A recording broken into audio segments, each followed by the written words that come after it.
Patriots must know, I must always tell you the truth.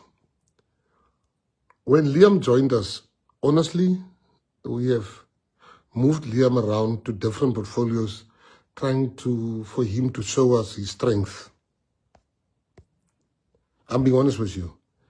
We've moved him around, moved him there, moved him there, moved him there. We wanted to see his strength. Then we realized, I then realized Liam is not himself. Liam is deeply unhappy.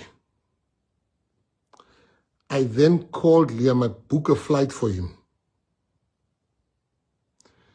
And he came to, so Patriots must just know the truth.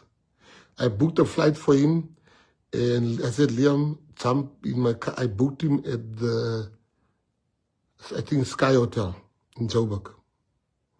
I picked him up in the morning. I said, come with me. I think I go to Mpumalanga to go to an event there. You go with me today. I want to have a man-to-man chat with you. I said, you see, the mistake you're making, Liam, is that you want PA you want PA to accommodate you instead of you accommodating the PA.